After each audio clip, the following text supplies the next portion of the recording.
اپنے گھروں میں تھوڑا حوصلہ قناعت لائیں۔ حضرت عائشہ صدیقہ رضی اللہ تعالیٰ عنہ فرماتی ہیں ایسا نہیں تھا کہ ہمارے گھر کے اندر مال نہیں آتا تھا، اللہ کے فضل سے بڑا کچھ آتا تھا، لیکن فرماتی ہیں ہم اثار کر دیا کرتے تھے۔ حضور کا مزاج اثار کر دینے کا ہے۔ یاد رکھنا، شمع سے اگر کئی شمع جل جائیں تو اس کی روشنی میں کبھی کمی نہیں آتی، ہزاروں دیے بھی جل جائیں تو یہ دیے ماند نہیں پڑتے۔ مہنگائی بڑی زور کی ہو گئی، غریب آدمی کی آزمائش بڑھ گئی۔ ہمیشہ مہنگائی سے غریب لوگ متاثر ہوتے ہیں۔ امیروں کی تو چیزیں مہنگی ہو جاتی ہیں، وہ تو سنگل انہوں نے جمع کی ہوتی ہیں، مہنگی ہوتی ہیں تو ڈبل میں بیچتے ہیں۔ غریب پستا ہے، لیکن دکھ کی بات یہ ہے کہ ہم ایک دوسرے کا ساتھ نہیں دیتے۔ مقروض ذہنی اذیت کا شکار ہے۔ 3 دن ہے نا عید کے، تو ایک جوڑے سے بھی گزارے جا سکتے ہیں، ایک سے بھی۔ اکثر لوگ تو ویسے ہی عید کی نماز پڑھ کے سو جاتے ہیں، اور جو بیدار بھی ہیں وہ بھی کپڑے بدل کر کے جانور کے ذبح میں مشغول ہیں۔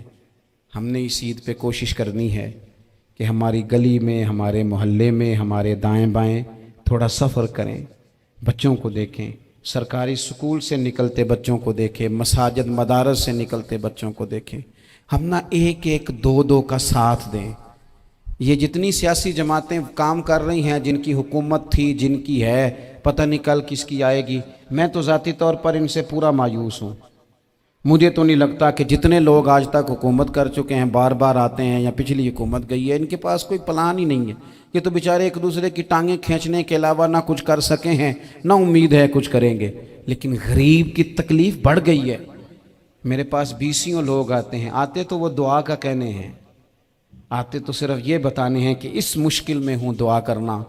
لیکن دوستو، لوگوں کی باتیں سن کے بڑی تکلیف ہوتی ہے۔ ہم کیا کسی کی مدد کر سکتے ہیں؟ ہمارے لیے تو مدارس چلانے مشکل ہیں، لیکن لوگ اذیت کا شکار ہیں۔ ذہنی کرب کے نیچے لوگ آ گئے، اتنی بڑی اذیتیں کھڑی کر دی گئی ہیں۔ تھوڑا تھوڑا دیکھو، 2 کا کھانا 3 بھی تو کھا ہی سکتے ہیں نا، 3 کا کھانا 4 بھی تو کھا ہی سکتے ہیں نا۔ میرے محبوب نے ہمیں یہ نہیں کہا تھا زیادہ گوشت پکانا، بلکہ رسول پاک نے تو رنگ ہی بڑا سادہ دیا ہے۔ کریم نے فرمایا عائشہ شوربہ ذرا زیادہ کر لو، پڑوسیوں کو بھی سالن دے دیں گے، تھوڑا شوربہ زیادہ کر لو، اسی کو بڑھا لو، تھوڑا شوربہ بڑھا لیں، تھوڑا تھوڑا ایک دوسرے کی مدد کریں، دست شفقت رکھیں۔ گلیوں میں سنسان لوگ، اب تو لوگ ایک دوسرے سے دکھ بھی نہیں کہتے، وہ کہتے ہیں دینا کسی نے ہے کچھ نہیں، اور تماشا الگ سے بن جائے گا۔ دوستو، ہم نے خود ایک دوسرے کا ہاتھ بٹانا ہے۔ جو لوگ صاحب ثروت ہیں، دیکھو ایک ہی باپ کی اولاد ہوتی ہے، ایک کو اللہ بڑا نواز دیتا ہے، 2-3 کمزور رہ جاتے ہیں، اس کو چاہیے وہ دوسروں پہ دست شفقت رکھے۔ ایک گلی میں سارے لوگ ایک ہی قبیلے کے، ایک ہی علاقے کے، ایک آگے نکل گیا ہے، اسے چاہیے وہ دوسروں کا خیال کرے۔ عزیز بھائیوں، ہم نے اس کمر توڑ مہنگائی کے دور میں ان اللہ وملائکتہ یصلون علی النبی یا ایہا الذین آمنوا صلوا علیہ وسلموا تسلیما۔ الصلاۃ والسلام علیک یا سیدی یا رسول اللہ وعلی آلک واصحابک یا سیدی یا حبیب اللہ۔ الصلاۃ والسلام علیک یا سیدی یا نبی اللہ وعلی آلک واصحابک یا سیدی یا رحمۃ للعالمین۔ تمام تعریفیں، حمد و ثنا اللہ تعالیٰ جل مجدہ الکریم کے لیے، اور درود و سلام نبی اکرم نور مجسم شفیع معظم آقا کل ختم رسول دانائے سبل احمد مجتبیٰ جناب حضرت محمد مصطفیٰ صلی اللہ تعالیٰ علیہ وسلم کی ذات والا صفات کے لیے حمد و صلات کے بعد، اس دارالعلوم کے ان خوبصورت طلباء کرام کی دستار فضیلت کے موقع پر آج کی اس تقریب سعید کا انعقاد کیا گیا ہے۔ اللہ تعالیٰ کوشش کرنے والوں کی کاوش کو اپنی بارگاہ میں قبولیت کا شرف عطا کرے۔ ہم سب کو اللہ تعالیٰ دین کے کاموں میں اخلاص کی توفیق عطا فرمائے، اس محفل پاک کو عقائد کی پختگی، اعمال کی درستگی اور ہمارے گناہوں کی معافی کا سبب بنائے۔ آپ لوگ تشریف رکھیں جی، بیٹھ جاؤ بیٹا، سب بیٹھ جائیں، تھک جائیں گے آپ بلا وجہ، تشریف آسانی سے بیٹھ۔ نہیں، تقریر تو میں کر رہا ہوں، یہ کسی اور نے کیسے شروع کر دی؟ اس وقت میرا ٹائم ہے جی تقریر کا، اور کوئی نہیں کرے گا، خاموشی سے بیٹھیں، اللہ آپ کو جزائے خیر دے۔ آپ لوگ اگر بیٹھ جائیں گے تو اچھا رہے گا، پچھلوں کو بھی آسانی ہو جائے گی۔ پیچھے آپ کے لوگ تکلیف میں ہیں، نہیں پیچھے دیکھنے کو نہیں کہا، بیٹھنے کو کہا، اگر آسانی سے بیٹھ سکیں اللہ آپ کو جزائے خیر عطا فرمائے۔ کسی اور جگہ پہ اہتمام ہو جاتا زیادہ اچھا تھا، کچھ تھوڑی سی دشواری احباب کو ہوئی، لیکن کئی دفعہ دور سے بندہ چل کے آئے تو اسے نماز کا زیادہ ثواب ہوتا ہے۔ تو آپ تھوڑا سا، ہمارا گفتگو کا وقت ہے، لمبا نہیں، آپ اگر اطمینان سے بیٹھ جائیں گے تو دو چار باتیں اپنی بساط کے مطابق عرض کرنے کی کوشش کروں گا، اللہ توفیق عطا فرمائے۔ سب سے پہلی بات تو یہ ہے کہ یہ دستار فضیلت ہے طلباء کا۔ علم کا لغوی معنی جاننے کے ہوتے ہیں۔ علم حاصل کیا جاتا ہے کسی چیز کی معرفت کو حاصل کرنے کے لیے۔ جب ہم کوئی علم حاصل کرتے ہیں تو ہم یہ چاہتے ہیں کہ ہمیں اس چیز کے نفع اور نقصان کا پتہ چل جائے، اور جب ہم دینی علم حاصل کرتے ہیں تو اس کا مقصد یہ ہوتا ہے کہ ہمیں رذائل اور خسائل ان دونوں کی خبر ہو جائے، خیر کیا ہے شر کیا ہے اس میں تمیز کا ملکہ ہمیں نصیب ہو جائے، اچھائی اور برائی کھل کر ہمارے سامنے واضح ہو جائے۔ یہ مقصود ہوتا ہے علم سے۔ علم سے، تعلیم سے مقصد زیادہ باتیں کرنا نہیں ہوتا۔ ایک آدمی بہت زیادہ باتیں کرتا ہے تو شاید بڑا عالم ہے، ایک شخص بہت زیادہ گفتگو کرتا ہے تو اس کے پاس معلومات زیادہ، ایسا نہیں، بلکہ حضرت عبداللہ ابن مسعود رضی اللہ تعالیٰ عنہ سے جب کسی نے پوچھا تھا کہ بڑا عالم کون ہوتا ہے، تو آپ فرمانے لگے جو رب سے زیادہ ڈرے وہ بڑا عالم ہے۔ اور دلیل انہوں نے یہ دی کہ اللہ کریم نے قرآن مجید میں فرمایا ہے کہ انما یخشی اللہ من عبادہ العلماء، اللہ کے بندوں میں سے جو عالم ہیں وہ رب سے ڈرتے ہیں۔ تو دینی تعلیم، اس کی معلومات حاصل کرنے کی کوشش کریں، صحیح کریں۔ قرآن مجید کی ایک آیہ کریمہ کا کچھ حصہ جو میں نے تلاوت کیا، اس میں اللہ کریم نے فرمایا اپنے محبوب سے، کہا وَقُلْ رَبِّ زِدْنِي عِلْمًا، اے محبوب آپ میری بارگاہ میں یہ دعا مانگیں، آپ یہ عرض کریں کہ اے رب میرے علم میں اضافہ کر دے، اے مالک میرے علم میں اضافہ کر دے۔ بہت ساری چیزیں ایسی ہوتی ہیں جن کی زیادتی ٹھیک نہیں ہوتی، وہ زیادہ ہو جائیں تو نقصان کرتی ہیں، لیکن علم ایک ایسی چیز ہے کہ جس کے بارے میں رب کریم نے کہا کہ محبوب آپ دعا مانگیں کہ آپ کو زیادہ علم دیا جائے۔ اور پھر علم ایک ایسی چیز ہے کہ کوئی بھی آدمی یہ دعویٰ نہ کرے کہ میں نے اب بڑا حاصل کر لیا ہے، میری اب تکمیل ہو گئی ہے، میں اب مکمل ہو گیا ہوں۔ جن کو اللہ نے غیب کے خزانوں کی کنجیاں دی ہیں نا، ان سے بھی رب کریم نے کہا ہے کہ محبوب آپ دعا کریں کہ مالک میرے علم میں اضافہ کر دے۔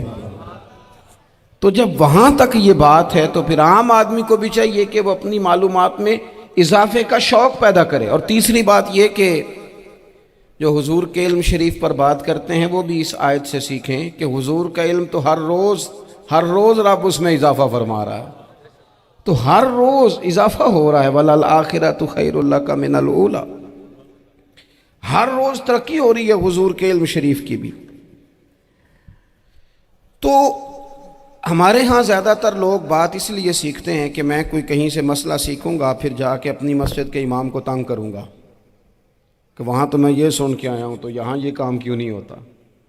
میں کوئی بات سیکھوں گا تو پھر میں اس سے بحث کا دروازہ کھولوں گا۔ علم کا مطلب ہی اپنے آپ کو سنوارنا ہے، معلومات حاصل کرنے کا مطلب یہ کہ آپ کے عمل میں پختگی آئے، آپ کے کردار میں پختگی آئے، آپ نے جو سیکھا ہے آپ اس کے مطابق اپنے آپ کو ڈھالیں۔ مسلم شریف میں موجود ہے، نبی پاک صلی اللہ علیہ وسلم نے دعا مانگی ہے، اے اللہ میں اس علم سے تیری پناہ مانگتا ہوں جو علم تو ہو پر نفع والا نہ ہو۔ جس بندے کے علم نے اسے نفع نہیں دیا، وہ کچھ سیکھ نہیں سکا اس سے، تو اس کا علم کسی کو کیا نفع دے گا؟ جب خود سے اس نے، اور صوفیہ کرام تو فرماتے ہیں کہ جو لوگ بڑی معلومات حاصل کر لیں، بڑی باتیں سیکھ لیں، پنچایت میں کسی کو بولنے نہ دیں، گھر میں کسی کو بولنے نہ دیں، بہت سارے لوگ تو علماء کو بھی مشورہ دیتے ہیں، بڑی باتیں کرے لیکن عمل کے لحاظ سے بندہ زیرو ہو تو اہل دل فرماتے ہیں اس کی صحبت سے بچو۔ اسے بڑا پتہ ہے، بڑی باتیں آتی ہیں، بڑی باتیں آتی ہیں، بڑی باتیں کرتا ہے، لیکن گفتگو کی حد تک تو بہت بڑا ہے، عمل کے معاملے میں صفر ہے۔ بہت سارے لوگ مسجد کے حجرے میں میٹنگ ہو رہی ہوتی ہے اور وہ لمبی لمبی دلیلیں اور مشورے دے رہے ہوتے ہیں، نماز کا ٹائم آ جائے تو اٹھ کے چلے جاتے ہیں، کہتے ہیں میں اپنے محلے دی مسیتیں پڑھنی۔ کئیوں کو کام یاد آ جاتا ہے۔ فرمایا کہ شخص کے پاس معلومات بڑی ہوں لیکن عمل کے معاملے میں بندہ زیرو ہو تو اسے بچنا کیوں؟ اس لیے کہ اگر پڑھا لکھا آدمی بے عمل ہونا تو وہ اپنی بے عملی پر بھی دلیلیں پیش کرتا ہے۔ وہ کہتا ہے میں یہ کام نہیں کرتا تو یہ میرے پاس دلیل ہے، وہ تو بے عملی کو بھی مزین کر دے گا معاذ اللہ۔ تو دینی تعلیم ایک تو حاصل اس لیے کریں کہ ہم نے اپنے آپ کو سنوارنا ہے، اور دوسرا علم کا شوق طبیعت میں ہو۔ دیکھیں نا، اللہ کے حبیب صلی اللہ علیہ وسلم نے فرمایا ہے کہ جو علم کے رستے پہ چل پڑا وہ جنت کے رستے پہ چل پڑا ہے۔ جمعوں میں، محفلوں میں کانوں کے ذائقے کے لیے نہ آئیں، اس لیے آئیں کہ میرے علم میں، میرے عمل میں یہ کوئی اضافے کی بات بنے گی، میں کوئی نصیحت حاصل کروں گا تو میرے دل کا زنگ اترے گا۔ ہمارے ہاں یہاں لوگ مزے کے لیے آتے ہیں اور آج کل لوگ فوٹو کے لیے آتے ہیں۔ ان دو کاموں سے نکل کر خالص اصلاح کی نیت سے علم کا شوق، ہمارے ہاں تیزی سے ایک حرکت کی گئی، علماء کا وقار خراب کیا گیا اور لوگوں کو دینی علوم سے دور کیا گیا، اور اس میں بعض بیچارے واعظین اور خطباء نے بھی کردار ادا کیا جب جعلی پیر کی تعریفیں کھول کے کیں، اور اسے پتہ نہیں کہاں تک یہ اسٹیج ہوتے ہیں نا، ان میں کوئی بندہ اچھا لگے بھی تو اس کے لیے دعا کرنی چاہیے، تعریفیں نہیں کرنی چاہیے۔ تعریفیں اس کا کوئی فائدہ نہیں ہے، اس بندے کو تو دعا کا فائدہ ہے، اگر آپ کو اچھا لگ رہا ہے تو اسے دعا دیں، اس سے زیادہ کچھ نہیں کریں۔ اور ہمارے ہاں جناب وہ نقیب محفل بیچارے کی شامت آ جاتی ہے اگر تعریفیں تھوڑی کرے تو کہتے ہیں انہوں تو نام ہی نہیں لینا ہوں، وہ بھائی اس کے نام لینے سے آپ کا قد اونچا ہوتا ہے۔ تو علم اور عالم، ان دونوں چیزوں سے قوم کو دور کیا گیا۔ دینی تعلیمات کا فقدان ہے، جو میٹرک تک لوگ 60-70 کتابیں پڑھ جاتے ہیں انہیں بھی قرآن پاک ٹھیک سے نہیں پڑھنا آتا، دور کیا گیا۔ آپ مجھے بتائیے، چلیں ایک مسجد ہی آپ دیکھ لیں، اس مسجد کے اندر اگر ایک طرف ایک عالم دین مشکاہ شریف کھول کے بیٹھے ہوں، حدیث پاک کا درس ہو رہا ہے، یا بہار شریعت کھول کے بیٹھے ہیں، فقہی مسائل بیان کیے، اور اسی مسجد میں ایک بابا جی جبہ پہن کے تگڑا سا بڑی سی پگڑی باندھ کے اور 500 دانے والی تسبیح لے کے بیٹھے ہیں، اب ایک بندہ اندر آتا ہے تو وہ کدھر جائے گا؟ عالم کی طرف کہ بابا جی کی طرف؟ وہ کیوں جا رہا ہے بھلا بابا جی کی طرف؟ وہ اس لیے کہ ہم نے اسے یہ بتایا ہی نہیں کہ جس طرح سبحان اللہ سبحان اللہ سبحان اللہ پڑھنا عبادت ہے نا، اسی طرح دارابا پڑھنا بھی عبادت ہے۔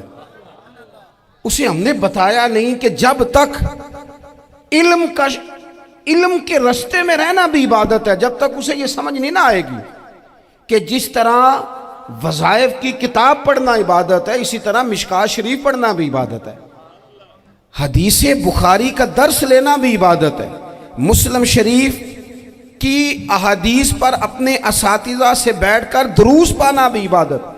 جب تک یہ پورا مزاج دیکھیں نا، نبی پاک صلی اللہ علیہ وسلم نے فرمایا رات کی ایک گھڑی بھر دین سیکھ لینا ساری رات نفل پڑھنے سے بہتر ہے۔ اب ہمیں سمجھنا چاہیے کہ کتاب پڑھ کے بھی بندہ رب رسول تک پہنچ سکتا ہے، کتاب و سنت رستہ آسان کرتے ہیں، لیکن ہمارے ہاں کیا مزاج دیا گیا ہے؟